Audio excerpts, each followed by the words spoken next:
தமிழக வெற்றி கழக பொதுச் செயலாளர் அண்ணன் ஆனந்த அண்ணன் அவர்களை இன்றைக்கி சந்தித்து அவர் பிறந்தநாள் வாழ்த்து சொன்னோம். சொல்லிவிட்டு கடந்த 10 ஆண்டுகளாக வந்து அதிமுகவோட கூட்டணியில் இருந்தோம். நாங்கள் இப்போ 2026 தேர்தலில் தமிழக வெற்றி கழகத்துக்கு ஆதரவாக செயல்படணும்னு சொல்லி பார்த்து இப்போ ஆதரவு கடிதம் கொடுத்துட்டு சிறப்பு பிரார்த்தனை 22ஆம் தேதி சிறப்பு பிரார்த்தனை வச்சுருக்கோம். அதில் வந்து அழைப்பு கொடுக்கறதுக்காக வந்தோம். அழைப்பு கொடுத்துட்டோம். இதெல்லாம் அவங்க கலந்துக்கிறேன்னு சொல்லியிருக்காங்க.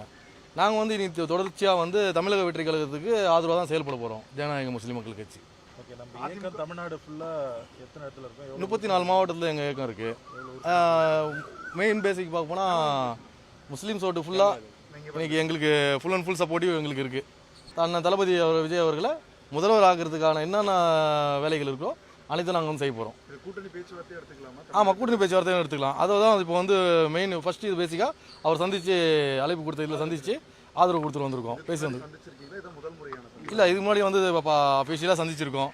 இப்போ வந்து கட்சி ரீதியாக வந்து அதிமுக விட்டு வெளியேறிட்டு கூட்டணி கொடுக்குறோம் அப்படின்ற ஓப்பனாக நாங்கள் வந்து டிக்ளேர் பண்ணிட்டோம். இதுக்கப்புறமும் வந்து தமிழக வெற்றி கழகத்துக்கு தான் ஜனநாயக முஸ்லீம் மக்கள் கட்சி உறுதுணையாக இருக்கும். 2026 தேர்தல் எலெக்ஷனுக்கான வேலையை நாங்கள் ஆரம்பிச்சிட்டோம். கட்சியில் எவ்வளோ உறுப்பினர்கள் இருக்காங்க சார்? இதுக்கு முன்னாடி எதுவும் தேர்தலில் போட்டிட்டு இருக்கீங்களா? ஆமாம், எனக்கு ஏற்கனவே ஏடிஎம்கே சார்பாக வந்து ராமநாதபுரம் தொகுதி கொடுக்குறேன்னாங்க. நான் தான் அந்த தொகுதி வேணால் ட்ரிப்ளிகன் தொகுதி கொடுங்க.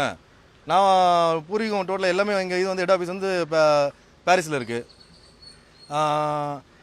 ட்ரிப்ளிகன் தொகுதி கேட்கும்போது அவங்க வந்து பாமக ஒதுக்குன்னு சொல்லியிருந்தனால நான் கிளாஷ் ஆகிடுச்சு. அப்பயே நாங்கள் இது பண்ணல. இப்போ பிஜேபியோட திரும்ப அலஸ் பண்ணுறனால முஸ்லீம் ஓட்டு அவங்க இழக்கிறாங்க. நாங்கள் இதுக்கப்புறம் போய் பள்ளிவாசல்களோ ஜமாத்களோ போய் நாங்கள் வந்து ஆதரவு கேட்க முடியாது. உங்களுக்கு ஆதரவு கேட்டால் அதுக்கு எந்த முஸ்லீம் கட்சி இல்லை. அவங்க கூட நாங்கள் மட்டும்தான் 10 வருஷமாக வந்து இவங்க நிலைப்பாடு மாற்றுவாங்க சொல்லி எவ்வளோ எதிர்பார்த்தோம். இவங்க வந்து திரும்ப வந்து தோல்வியை அடைஞ்சிருக்கு. காரணமே வந்து இஸ்லாமிய ஓட்டு சிறுபான்மை ஓட்டு வந்து ஃபுல்லாக டெபாசிட் காலி ஆகுது. இந்த வாட்டியும் அதே தான் நடக்க போகுது. இப்போ வந்து இருக்கிற இது பார்க்கணும்னா 2 கட்சியும் வந்து மாற்றி தமிழ்நாட்டு இஸ்லாமிய மக்களையும் சிறுபான்மை மக்களையும் ஏமாற்றி கொண்டு தான் இருக்காங்க. அதை வந்து மாற்றுறதுக்கான தளபதி விஜய் அவர்களால் தான் முடியும். 2026 தளபதி இன்ஷால்லா தளபதி அவர்கள் தலைமையில் ஆட்சி அமையும். தாவேகா வந்து வெற்றி பெறும்.